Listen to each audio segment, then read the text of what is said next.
No Socks. We're here with Luke Bosnick, the mastermind behind Saffron Moore, Sabrina Limhow. With our lovely guest, Sherry. Dom Brinkley with us today. Cami Cole. Hello, glad to be here.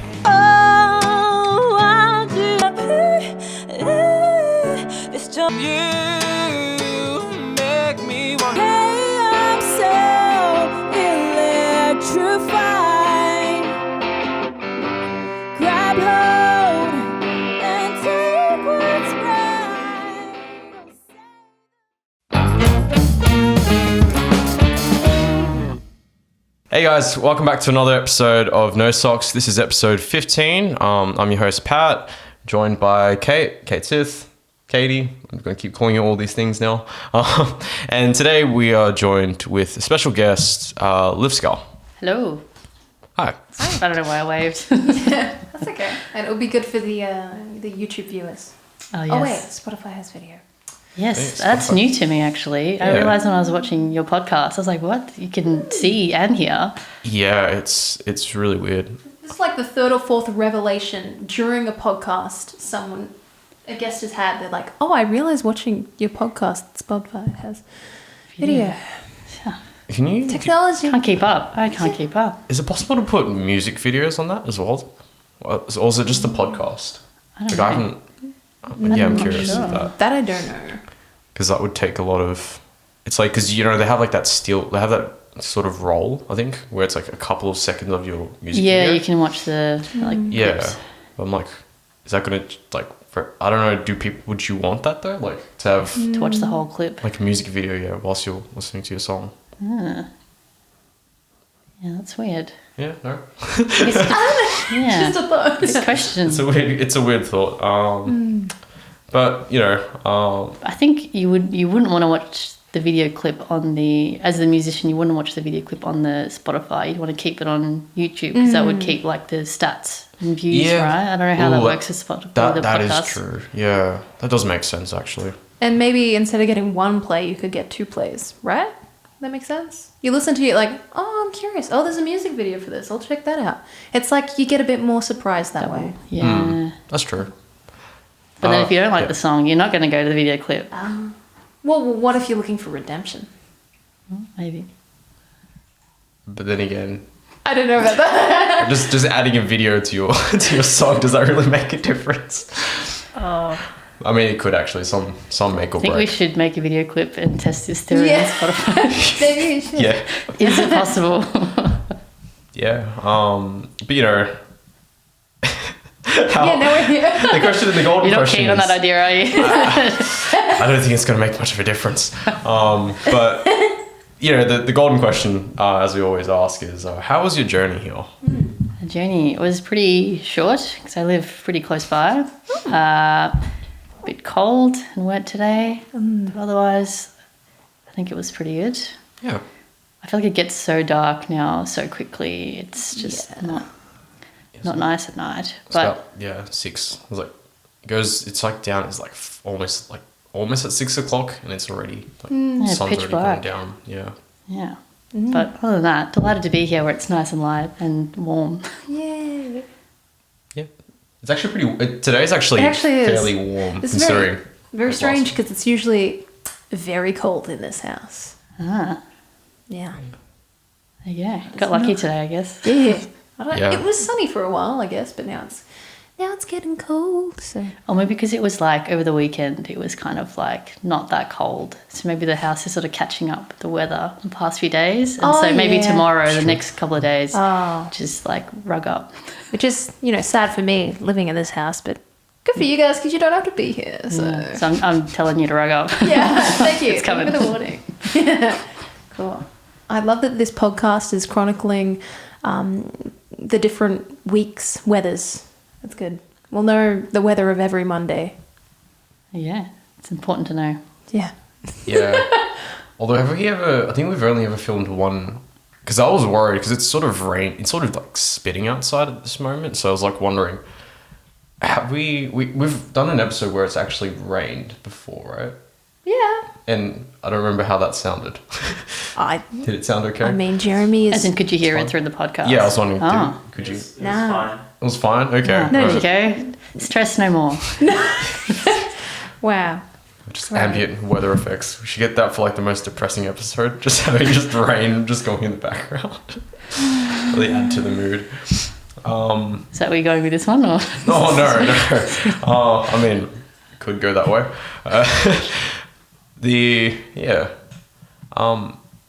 So, so like actually, this was like, we did want you on the podcast, like, I guess 2 weeks ago, but then you got sick with COVID. Yes, finally got me. Yeah. I think I did pretty well to avoid it for this long, but yes, I was out of action for a week and a bit. But yeah, all good now, obviously. Is it sort of scary? Like, in the sense that, like, because I guess your GP, I assume, was just like, you shouldn't be singing or anything or doing anything to strain your voice, and like, is that fear kind of like, as a, because you're a vocalist? Yeah. I mean, I think it's like it's more than just the singing. It's more about, just being really careful and resting more than you think you need to, because, the whole long COVID thing is a real thing. And like, I'm someone who likes to exercise a lot. So I was sort of like, when can I like jump back in? And, I feel like after a week, I'm like, I want to do something, go for a run or do some sort of exercise. And that's when you got to be like really careful to just make sure that you're just, not pushing yourself too hard, any discomfort in your chest. It's all like respiratory breathing stuff, which then, yes, with singing as well can affect it. So yeah, I just took it really easy. Didn't really have like any sort of sore throat symptoms to like stop me from singing, but I think, the whole breathing and it's like an exercise, singing anyway. So yeah, right. Yeah. What kind of exercise do you usually do? Like, do you play a certain sport? I think it's safe for singing. Sorry, cool acrobats. I do. I've got like a little home gym, so I have like a little circuit. Yeah, I have don't judge me, I've got the Centre app, which is the Chris Hemsworth app, where he's got like, he streams like all these little workouts on there. He doesn't actually take them, which is, everyone signs up for it. It's like, oh my God, Chris Hemsworth's been on it. This is the first time hearing about this, so I'm just... Wow. Well, okay. Yeah. If you're going to sign up for it, don't think you're going to see Chris Hemsworth on it all the time. Anyway, it's really good. Like, there's a whole range of different workouts. You can do like HIIT workouts, boxing, yoga, Pilates, that sort of stuff. And it's got like recipes as well. So it's like a very, holistic, and there's like meditation to kind of like, that whole approach is like, we look after your mental, physical, and like your nutrition as well. Yeah. So yeah, like the HIIT workouts, I like the sort of, I feel like I don't love the just running for like half an hour. Like, it just gets so bored easily. So I feel like the HIIT workouts, when you're doing like 30 seconds of this, 30 seconds of that, that's more my thing.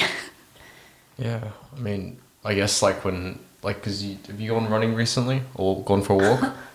I went for a walk. Thank you for following up with that, Pat. Sorry. Definitely fallen off the wagon, you could say, in many regards. But I was, and still am, like, I have a love despite currently not practicing. I really do appreciate and value yoga and things that especially focus on the mind and body connection. And I think that's something that benefits all musicians as well. Like, we haven't actually spoke about yoga, I don't think, on the podcast. Do you do yoga? I don't, but I have done so in the past. I had like a massive Pilates phase, which I kind of, maybe like a different kind of... It's sort of, it's like an offshoot, right? Yeah. In some ways, yeah. But yeah, I was doing that a lot. And then I just had to like change it up and do something different. Yeah. But yeah, yoga's a good one. I'm so like not flexible, so I just feel like if I can just do the app at home when no one's watching me, it's okay. But if I do a class, not okay for the confidence.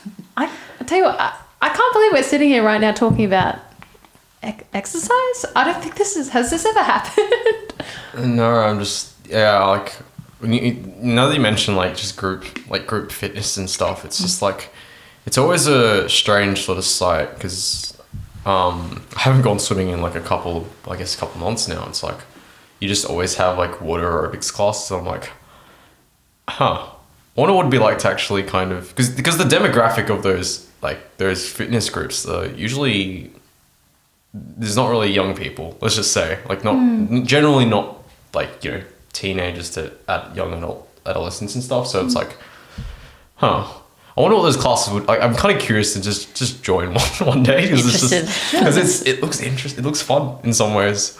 Yeah. But yeah, I'll just get a bunch of weird looks though probably.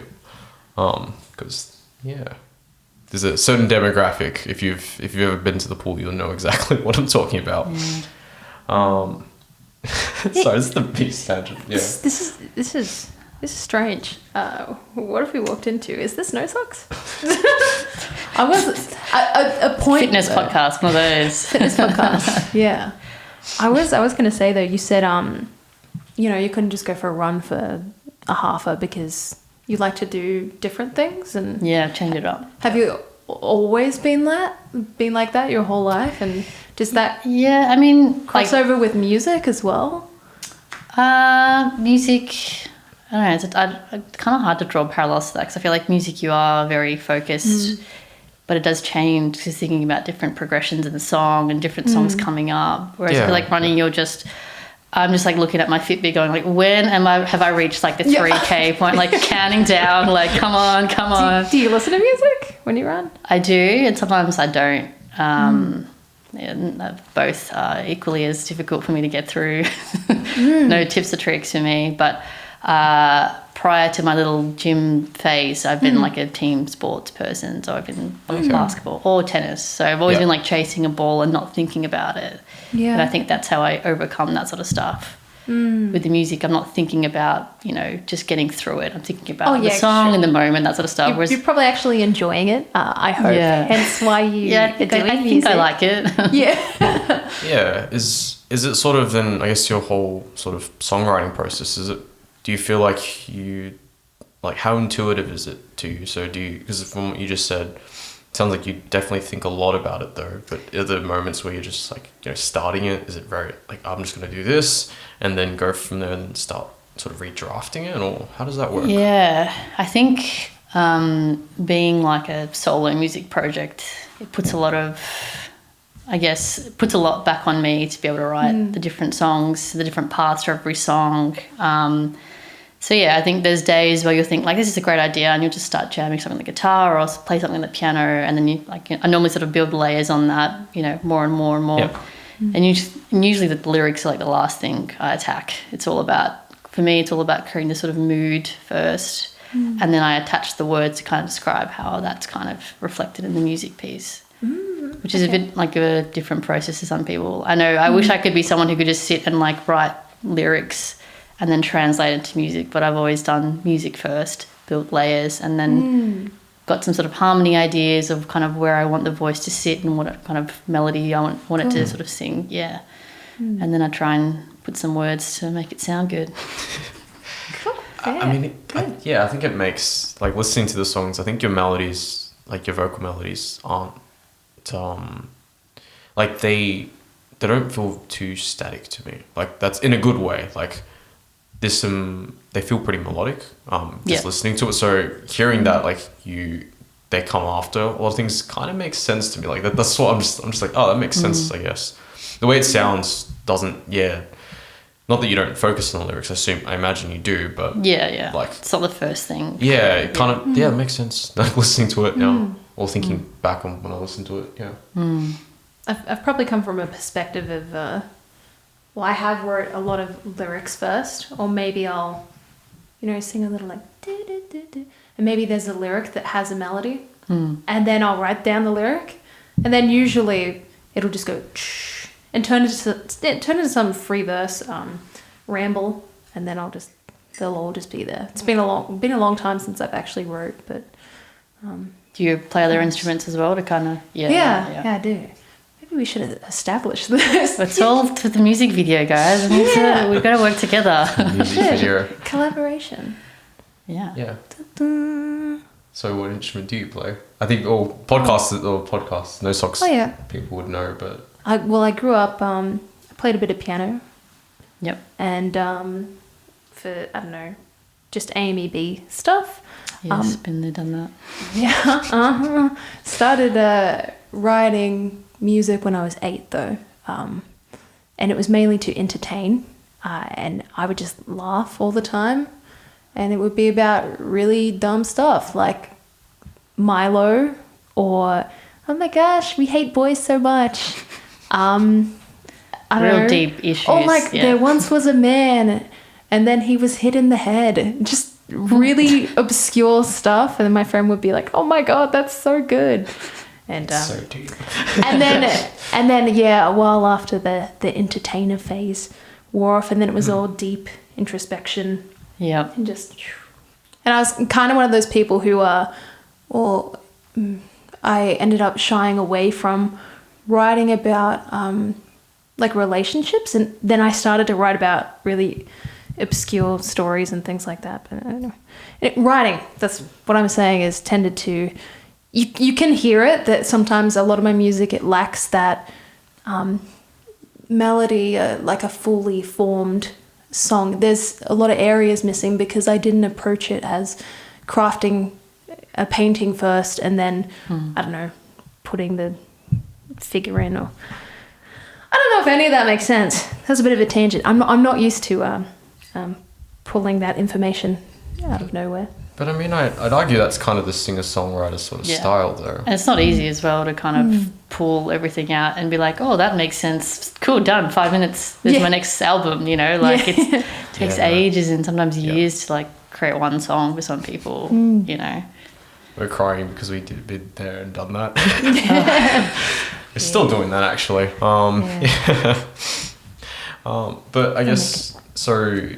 You know, you just mentioned Amy B. Yeah. Was that for piano or was that guitar? Piano. Yeah. So that was my staple instrument. Yeah, I think piano is cool. like one of the best like foundation instruments. For sure. And even though I did not enjoy those exams, I think what it's taught me, you know, about reading music and writing music, that's all helped so much, you know. And now I still, you know, I still write like synth pieces based on piano, you know, as well in the song. Yeah. So like I still incorporate everything I've learned from that aspect, but then I just started exploring new instruments. Had a massive Muse phase in like when they had that like Absolution album. Not so much this stuff now, but like that was like I got to learn how to play guitar, and then like the effects and crazy stuff that Matt Bellamy does with his guitar. I was like, oh my God, that's a guitar making like all these crazy sounds. And then that was it. I was like, all right, see ya, piano. Cool. So wait, so plot that on like a timeline for me. So you began with piano and then... Yeah, so I think I got up to when did the Muse phase kick in? The guitar? Probably... So I was playing piano. I did like, I think I got up to like grade 6 in Amy B. And I think I was about... That's pretty good. Yeah. That's a like uni standard almost. Like entry. I didn't actually... Really? Oh. Yeah. Yeah, you'd be surprised, but like... But it was like... Definitely. Grade 6. I was probably... Or VC, like level. Yeah, I mean, I did that like, like 15 years ago probably at least. And then when I got into high school, that was when I was like, okay, let's choose a different instrument. And I went with guitar. Actually, no, we had a compulsory music program at my high school. And it was all like classical stuff. And I was just like, I should have gone with the violin. Anyway, I'm not going to regret about it now. I've moved on, clearly. But I went with like an electric bass. And then I was like, because it's like cool, you know, electric instrument. And then I was sort of parallel to that learning electric guitar as well. So I was like, cool, 2 birds, 1 stone. I can play both instruments. Cool. Just add that to my little catalogue of instruments to write with. And then... couple of years later, so I took like guitar lessons, learned how to play like, you know, Paramore and all the classics. Then you heard Hysteria from an Absolution, just the bass. Don't worry, that is just like what? Distortion pedal, bass. Yep. Still can play it today. That was one of my biggest moments of bass playing. I think was learning how to play that song. It's a great song. It is. I can't believe I haven't heard it. That album is so good. I mean, I'm trying to think of what else is on the album. You've got Hysteria, you've got... Stockholm Syndrome. Yeah, you did actually, yeah. Apocalypse Please, great piano. And like, I think what I loved about Muse is that Matt Bellamy was so good at the piano and the guitar. The bassist was amazing bassist, and then Dom on the drums was so good. He turned up the bass in those albums, and you're like, yes. Yeah, pretty much. Because I think at one point there was just like you wouldn't hear much bass, and then I feel like the 3-piece, that band was like you could hear it very well. It was pretty cool. Yeah. Yeah. Then a couple of years later, for my birthday, I got an electronic drum kit, and I was like, "This is it. I'm done. This is the best instrument ever." And then you could like play your plug-in. You can plug in your baby. plug-in baby. That's another great song. Not that album, previous album, but yeah, plug in your iPod at this stage. Yeah. And then play along. And I was like, sort of taught myself how to kind of play drums. Yeah, and right. it was just like so much fun. Wow. So you're saying you practically had a home studio by the end of like high school? Yeah. Yep. That's Jeez. great. And I had a little GarageBand, and I was like recording stuff. Oh yes, I've actually never. I hadn't. I mean, I had GarageBand, but I never really went. I was a cheaper. I was like, I didn't want to buy GarageBand because there's like the freemium version, and it's like there's that. I didn't even know that. No, I just opened it up when I was in like grade 4 because I had to record some kind of book assignment thing, and I've got a disc somewhere, and I can just hear my voice in my head going, Bojangles. Because there was like this character called Bojangles. Bojangles was a sad rabbit. I don't know why I'm British in it, and it has that. It's like this classic GarageBand sound. All right. So I wasn't making music at that stage, but definitely came around to the GarageBand sounds. It's a great little platform to use if you're wanting to like a really basic sound. Yeah, it's a good starter. Yeah, definitely. Now I use Logic Pro.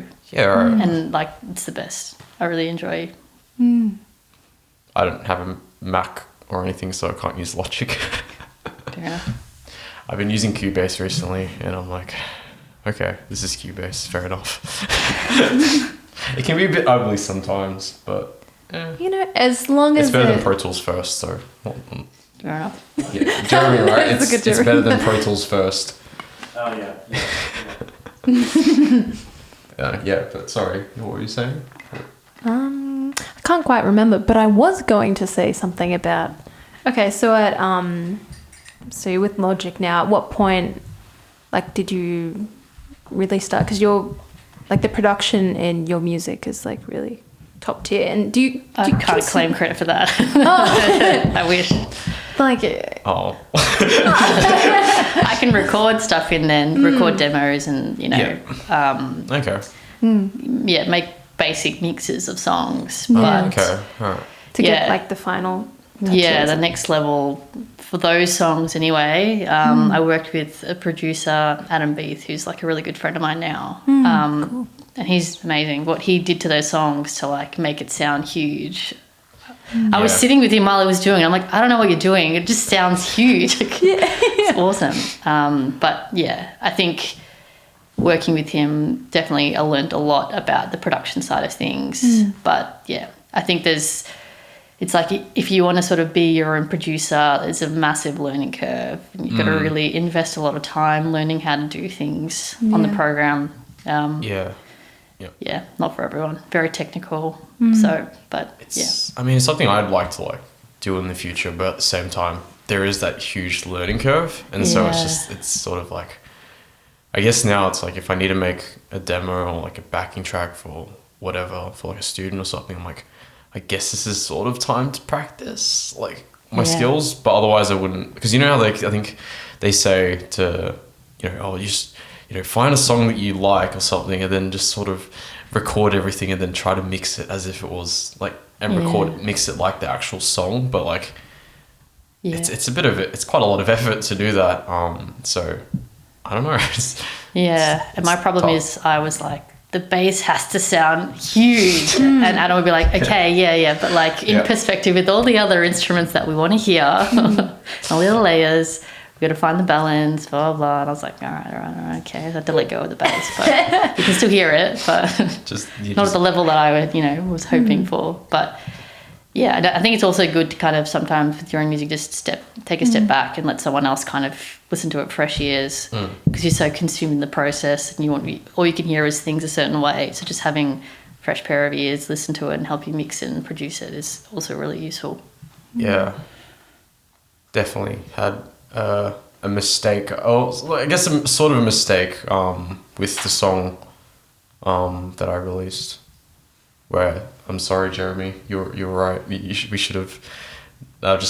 We should have probably not have because I did this weird thing where I wanted to put the vocals like just a little lower, but then if you listen to it at lower volumes, it's very hard. It's like you can hear the vocals, or at higher volumes, it kind of does get sort of lost in the mix a little bit.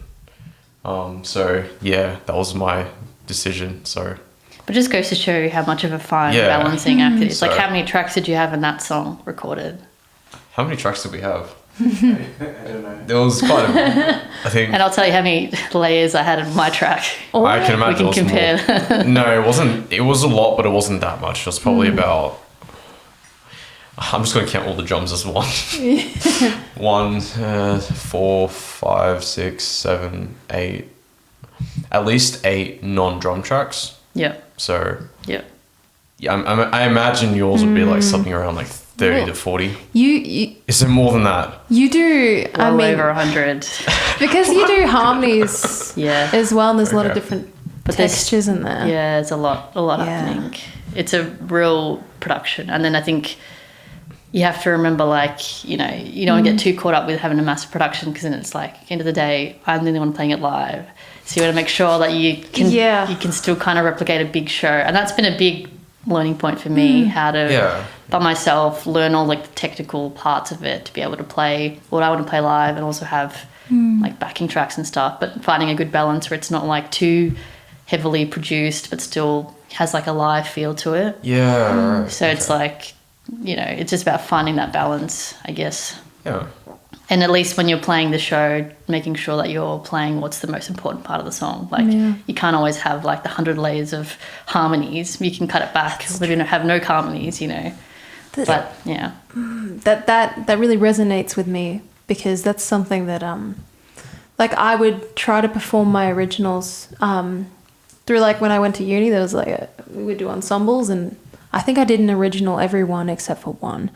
And I would always find that in my head, and if I record a demo, I'm like, you know, I could probably stack harmonies for like for years, but should I? How do you know when's enough? when is it Enough is enough. and when is it okay, that's too much? And then like how do you deal with, okay, but who else is gonna be like, you're okay, I mean, I'll commit to this, I don't know, random harmony filled mess of a set list. I don't know. So it's But just, one day. yeah. One It's day. like- Dreams. Got dreams. But do you perform, so you perform alone?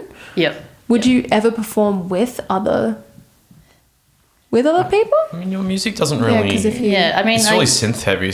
Yeah. Yeah, I mean, I used to be in a band, like an indie rock band called Seattle Fix. Yeah. And that used to be like a full band, and then just over the years, life happens. Yeah. Ended up just being me and the drummer for a while. And then, we're still trying to create like a big show. And I think having live drums really adds like a, live presence. Yeah. So I'd love to be able to have live drums again, but like, am I at that stage right now where it's like a make or break?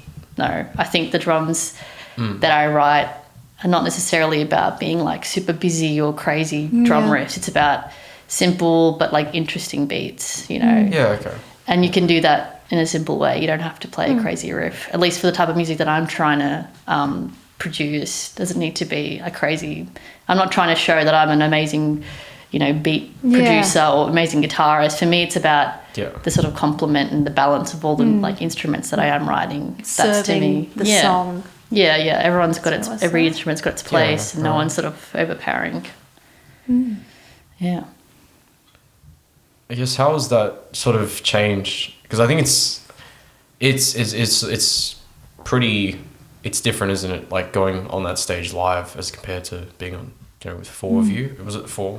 At one stage, yep. And then there was stage, 3 okay. for a while, and then 2. Yeah. Yeah, is how's that feel? I guess because I know you just said, well, you did just say like you missed the live drums, I guess.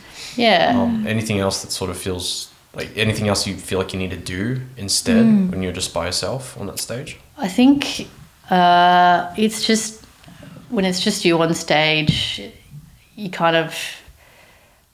It's the hard part is it's like it's all about you, right? So everyone's watching you. Everything that you're doing is you're in control of the whole show, which can be like scary and terrifying, but also like empowering. Like I got this. I don't need anybody. I can do it all on my own, sort of thing. The one-man band. Yeah, Yeah. pretty much. But I think when you start to sort of bring electronics into your show and start learning about, different tech to bring with you to try and still recreate like a big show, Yeah. it's always a little bit risky about, if this doesn't work and doesn't play, there's a whole another aspect to it that you can ordinarily rely on someone else to play another instrument live with you. Because if, you muck up, you can laugh it off or stop the song or, start at different parts. Yeah. You don't really have that with like the way I have my current show at the moment. So it's me, click tracks, backing tracks. It's very like, I've got a whole set list that I kind of just work through. There's time to like improvise and stuff, but it is like a lot more work. And so you're pretty like exhausted after getting through a set because it's a lot you're thinking about a lot of different things and you just want to make sure that the crowd can hear the song as best as it can, Yeah. and you're not, so it's challenging, but I think it's been really rewarding for me to be like, to have been able to release it all and record the songs. And my old band, my vocals were never like a main part of it. Like I was sort of like cool, catchy guitar riffs, like indie rock sort of thing. Ambient, cool, crazy drums and shoegazy sort of. Yeah. And then like started to kind of introduce synthy poppy elements, but it was never really about that. And even my vocals were sort of like very average. Whereas for this new music project, it was all about me. I kind of like took a challenge upon myself to be like, no, it's going to be all about the vocals. I'm going to make sure that like it's going to be like the forefront. So like coming back to your comments before about having lots of different layers of harmonies, there's always one that's like the dominating one. The rest are just kind of like supporting it, right? So if you stripped it away, it would still sound good, but it just adds that nice element to it. It's like you've got a good foundational base, and then you got like this your simple base, and then you just adding extra steps to it. Yeah, pretty much. So now I feel a lot more confident on stage, knowing that like, just it's gonna sound as good as it sounds. I've done all the work. It's on me to give the audience the best show that I can. And then remember to try and enjoy it as well. Right. In amongst everything else that's going on. But I think it is quite like empowering to have been able to like launch it and actually been like, I can make this work. I think the scariest part was launching at the start of last year and then playing that first show, being like, I've gone to like rehearsal studios and practiced this. It should be fine. It should be fine. But I've never done this live before. And so I didn't tell any of my friends that I was doing these like secret gigs. I was like, I just got to make sure it all sounds fine. And it did. I wondered how many people have done the same thing, because that's something like I've done that. I know Saffron Moore has done that sometimes. As in like play a gig, like a gig that you don't invite like, anyone to? Secret show. You might be like, I'm a bit nervous, so I'm just going to tell no one and just go. Well, I only did it as a test show. I'm not going to be like doing crazy, like, hidden appearances. I love that. But it was more just to make sure that I could do this, because it was a massive learning curve, massive change to what I've done in the past. So I was nervous as hell. Wow. But yeah. Is there a reason, because you play piano and you do your synth work, and then you play guitar, is there any reason why you specifically choose to play guitar on stage and not synth? Is it just because it's more fun, or like? I think that too. I think I did just buy one of those Novation launch key keyboards, which does give me the ability to plug into my Logic Pro and my little plugins and things and Ableton. Yeah. Which again, another whole learning curve for another day. I mean, part of me is interested in incorporating more piano elements and things. But at this stage, I guess I'm happy with the current setup. I like playing guitar and standing up and playing. I feel like piano, you can't really get into it as much because you got this piano in front of you.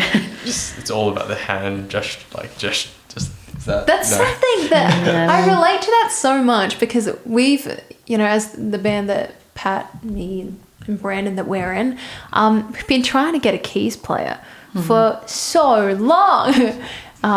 Anyway, and I was originally the keys player, and then I stepped in for lead vocals.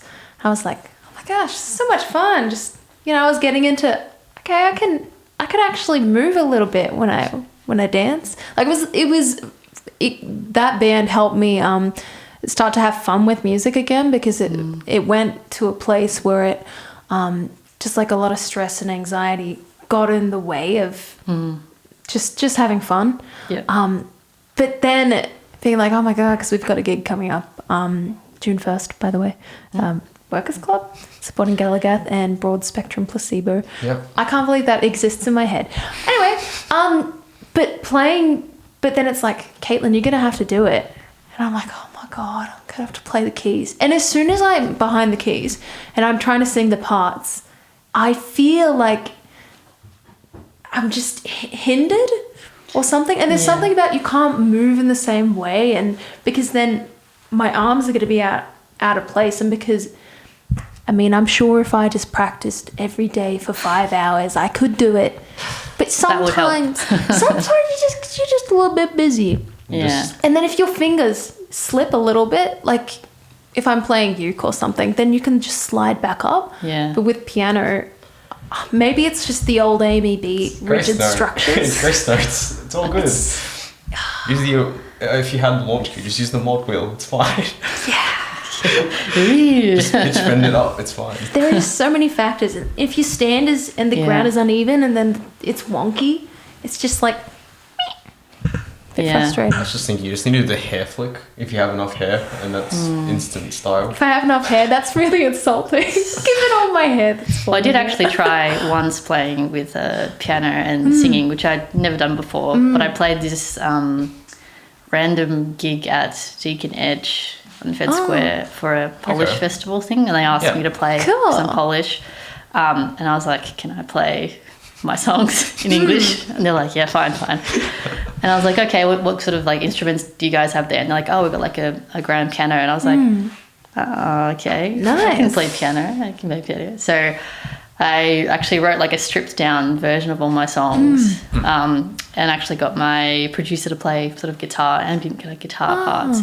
And I sung and played that on piano. And like that, I had so much fun with that. Like just being able to like change it up completely. People were like, wait a minute, you play that instrument too? I was like, I'm not going to pass up an opportunity to play a grand piano. Yeah. Don't have one of those just lying around everywhere. Was it in Burwood? Oh wait, should I say It was that? in Fed Square. Oh, Fed Square. It's like that weird box, that glass box. Oh, yeah. My brain was like, like Deacon and was like, ooh. Deacon. Deacon. Yeah. Nah, this is... Fool. Yeah. But it like... Eyelash in my eye.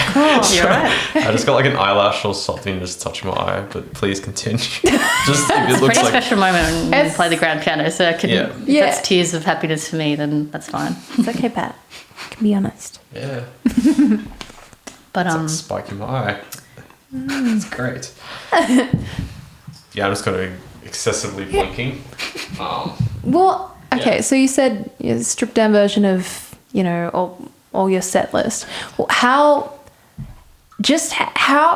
much of your catalog, like how much is, what's on Spotify, the tip of the iceberg? Considering I know you had, your whole history with your previous band. So just how much do you have for us? And when are we going to hear it? well, you look like you're about to ask a question. No. I'm just ready to listen. Yeah. Sorry, it's the eye. It's okay, Pat. Well, I have... Well, the sets I played last year were, I think, like 45-minute sets. So I've got the material. Yep. I've got sort of 2 songs recorded under the belt, which I'll release later this year. But yeah, at the moment, just writing, like literally I have this sort of like practice where every day I'll just like in the evening just spend like 20 minutes, 30 minutes just like playing around on guitars just to kind of, you know, tease out the sort of creative spark. Most of the time it's nothing great, but, you know, I just feel like, I think Ed Sheeran said something like, you know, you want to get through, like, it might take you like 100 or 1,000 songs to find like one good one, right? So if you just keep like trying to, I feel like, because previously I sort of was in this spot where I thought every song I work on has to be like the next single, and you get really fixated and you're like, why isn't it working? Why am I not feeling it? Forcing it, like, come on. Yeah. Whereas I feel like if you just naturally go into this routine where you're just like, okay, I'll play this tomorrow, and just jam out a couple of ideas. Sometimes you're like, oh, that one was actually quite nice, or I like that one. You come back to it and then you can build on it a bit more naturally, as opposed to forcing ideas that maybe aren't there. Anyway, that's my little routine. Good tip if you want to try that one. It sounds like you're disciplined. Would you say that you have really good self-discipline? I think... No? Well, I did. I think if you are in a solo music project, You have to be. Otherwise, you're not gonna, no one else is there to be like, come on, let's do it. Let's practice. Thing. So I feel like and essentially because you're doing like all your sort of business admin stuff, social media and writing and recording and that sort of stuff. Yeah. Can be a lot. So I think you have to, part of you has to be quite disciplined to actually be able to get somewhere. But it's all part of the process. Did you go to a tertiary music school or anything? I mean, the high school I went to had a good music program, but I was more interested in like the sport at that stage. Okay. It was sort of the instruments at school that I learned about electronic drum kits. There was this like area called like the Sound House, and it was had like all the cool like recording programs, and oh my God. And I learned that sort of stuff, like the production side of music. Cool. But that sort of just started me out. Like as soon as I left high school, I got really a lot more interested in it, and performing live, and having a band, rehearsing, that all that sort of stuff that comes with it. Yeah. Okay. When was the first time you performed? Do you have any? Because this is something that I think you touch on. Like everyone has these. I remember that performance back in the day when I sang. I don't know, Lady Gaga. That's an example. Definitely not about me. Anyway, do you have any for us? Any stories? Actually, sang Lady Gaga. No. Wait, no. I could never really do covers. I think the first. The first, that's a lie, who did do a cover. I was in year 7, and I think the first band I was ever in, we played Numb by Linkin Park, and I was playing the bass. Dude. And it was fun. Like a good start, to the first band experience sort of thing. But then at that point I was like, I don't want to be a bassist in a band. I want to be singing and playing guitar. And so over the years then I kind of started writing music and then played a couple more times at school. But it wasn't until afterwards that you start to kind of leave the school nest of like, you're just going to play in the hall every time. It's like, no, we can play like bars and venues in Melbourne. Yeah, true. Play around and meet people from everywhere and network and that sort of stuff. But yeah, if you're looking for a crazy story, not really. Good for you. Good that doesn't. It's all pretty tame and boring. I just remember in kindergarten actually. What? Oh, someone started early. No, it wasn't actually. It wasn't a music performance. It was. It's like, you know how your kindergartens have like, you do a song or something. Like, did that happen at your kindergartens? Brandon? Don't know about kinder, but in prep I was a mouse in Cinderella, apparently. Oh. I don't know. They got us to do like some sort of here's a song and you're supposed to do a dance to it or whatnot, or something and sing to it. I don't remember exactly, but I just remember like oh god. I think that chicken song. I played that in a flute ensemble. Yeah, I don't know what the song was called. I just remember. Oh, I think it was that, or maybe it was also just Did you dance to that, Pat? No, not exactly. I think it might have been Santa Claus actually. Either way, I just remember this Chicken dance or this Santa? absurd sort of amount of like when I was sort of singing it. Wasn't really singing. I was probably just saying the words more so in time. And apparently with like, diligent musician in time. no, actually, Yeah. it was in time. But like if you put the tempo to it. So it just kept on increasing as the song went on, and like I remember just tapping my foot or something, and so I'd just be like, I don't know if my hands were on my hips, I don't remember, but I was just tapping my foot and just singing Jingle Bells the whole time, like the whole performance, and like I guess I remember my mom just going, so you just practically just pretty much were on that, I guess, doing that performance, and you were just constantly tapping your foot the whole time, like excessively to like the whole thing, and I'm just like, oh my god, that's what I remember, and it's just like Kindergarten? That's like, I'm glad my timing got better. wow. Wasn't good in high school, at least it got better now though.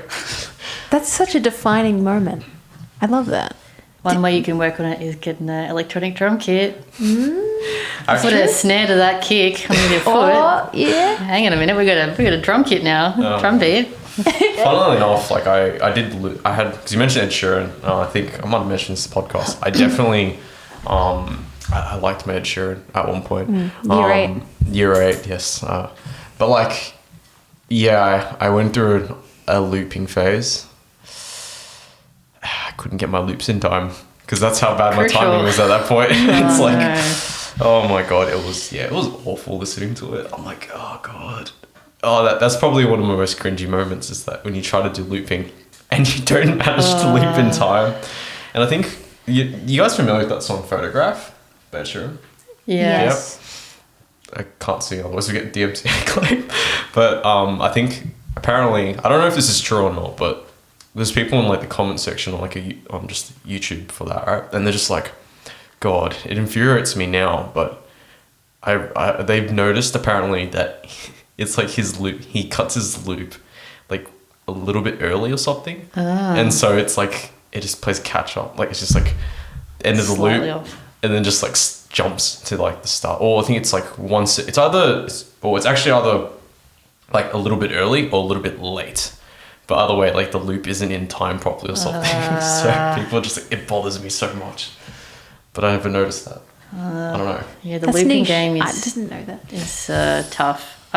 When I first started using GarageBand and thinking I was really good at playing instruments, drums, I thought I'd record stuff without a metronome.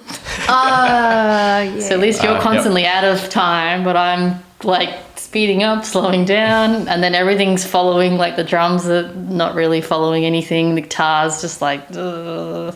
Yeah. And then I learnt how to use the metronome function and learnt my lesson. So when are you going to release those songs for us?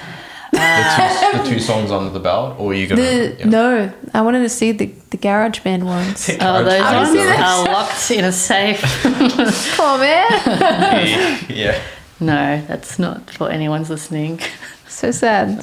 We should. I love the idea of just bringing the ultimate first songs, first demos. Just bring them to the table. I think it's so funny what you do when you're younger. I mean, for me, I was pretty young, so I don't know, is 8 young? That's pretty There's young. some strange stuff that you write. I would write from a lot of books, I guess. Okay. And so some songs were just like, I don't know, love is true, ooh, you know, just like the true, ooh, too blue, I'm so blue, things like Doesn't that. even make sense, but it rhymes. That's Yeah. good, but, Yeah. That's great, yeah. Yeah. Good times. Yeah. I guess, so you did try to start releasing music before. I realized that we mentioned COVID, and I guess this is the second time we've mentioned it, or third time at least in this podcast, and we're going to have like a guideline on our Spotify saying, seek help or medical attention. But how have you kind of coped with, because you released 2 songs and you had a lot of momentum, and then that just to sort of have that just go because Yeah. lockdowns occurred again.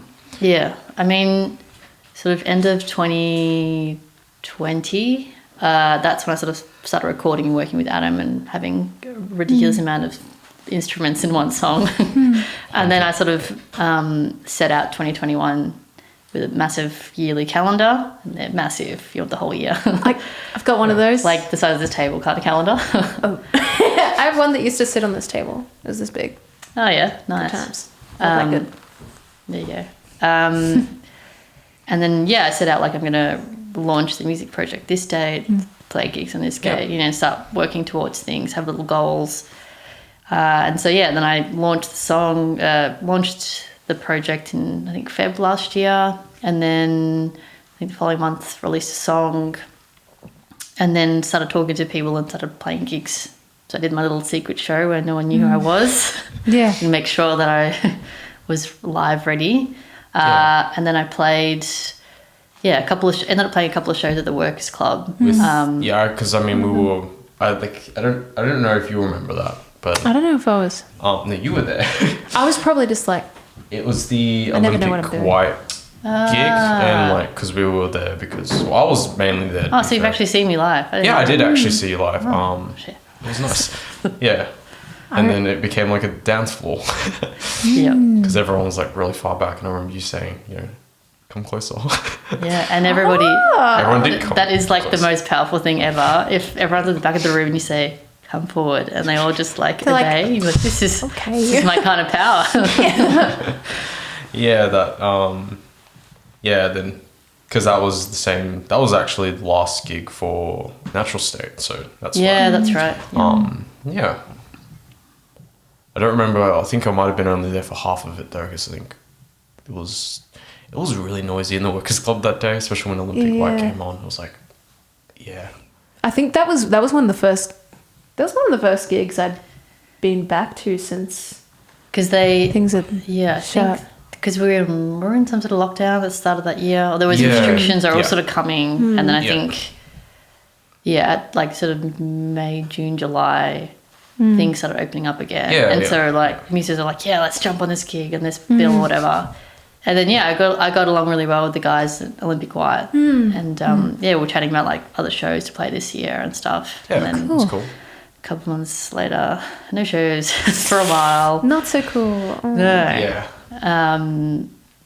So it's annoying because you start to plan a year and want to release songs, and I didn't love the idea of releasing just a song like online, not having like a show to kind of To celebrate. giving it like an Yeah, right. occasion to play a show, right? Yeah. And so at the moment I've only released it online, and I know like bands have had to resort to just releasing it online, and it just kind of like takes a bit of the excitement out of it and the fun part when you actually get to see it live.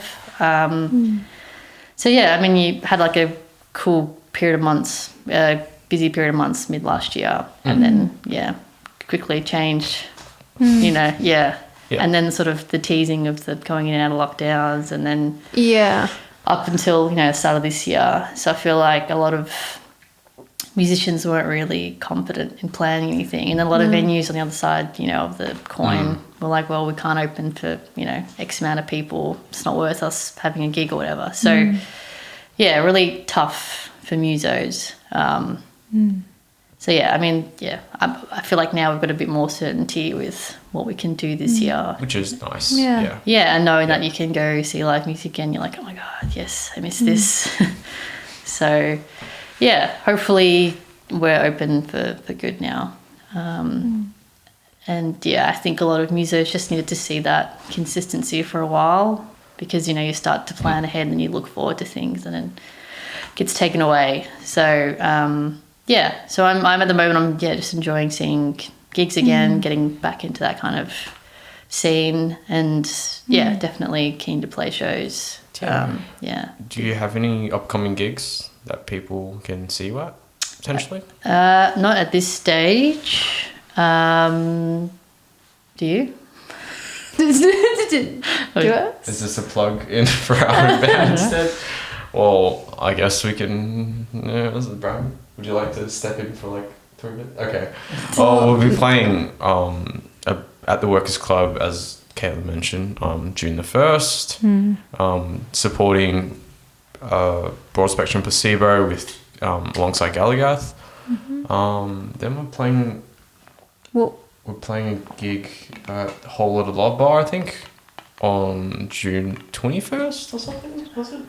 I don't know. It's a Tuesday or something. I don't remember. Got to consult the calendar. There's a lot there. But yeah, a couple things here and there. But No Socks as well. Like, we've got our gigs coming up. Oh yeah, we need to start promoting that.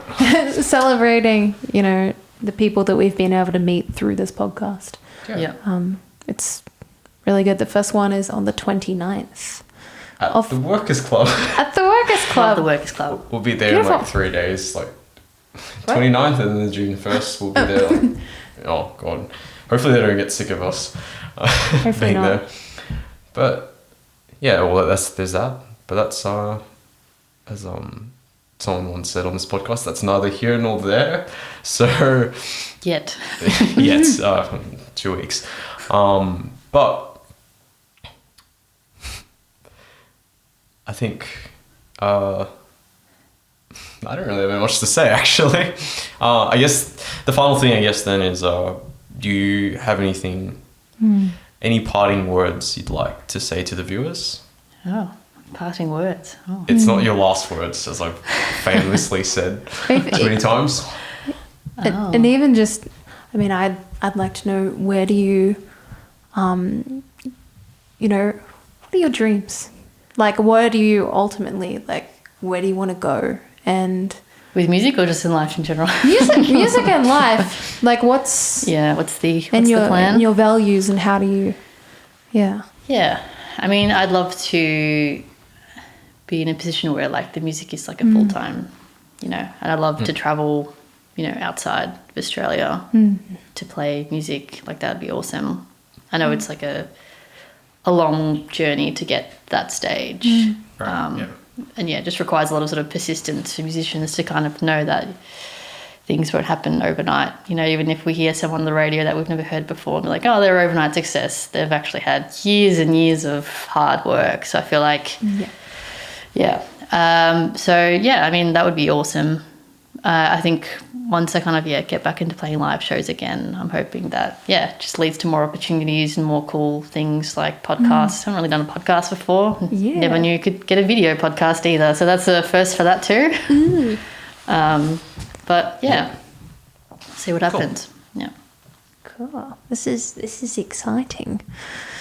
Maybe we'll have another episode when you're famous, if you're not too arrogant and difficult to catch. Yeah. Well, would you like to do the honours of wrapping this podcast episode up? Okay. No, I don't want to. I never wrap up the episode. It's not me. I can't say goodbye to anyone. Just don't want me to go. Is that what it is? You should see me on the phone. I say bye 20 times. Oh no, one of those. It's pretty bad, especially with my dad. And my dad does the bye, bye, bye, bye. And he does the fake echo. A bit of a tidbit. It's like, Dad, I know you're right there with the phone. Yeah. And I can see him in person when he does it too. He's like, bye. It's on video call and it's yeah. Oh, well, there's that. But there's also whenever he talks to anyone else, he does the same thing. So not just to you. Oh. All right. So, bye. Bye. Bye. Oh, Bye. so, No, I'm kidding. Thank you so much for being with us. Thanks for Thank having you. me. Yeah. Yeah. Well, I guess I'll try to wrap up the episode then. So this has been episode 15 of No Socks. I've been your host, Pat, joined by Kate, Sith. I think I'm going to settle on that now because I enjoy saying that Pat's the most. going to call me Kate, Sith. And with our lovely guest, LIVSKA. Thank you. Thank you. Yeah. Yay. Bye. Right.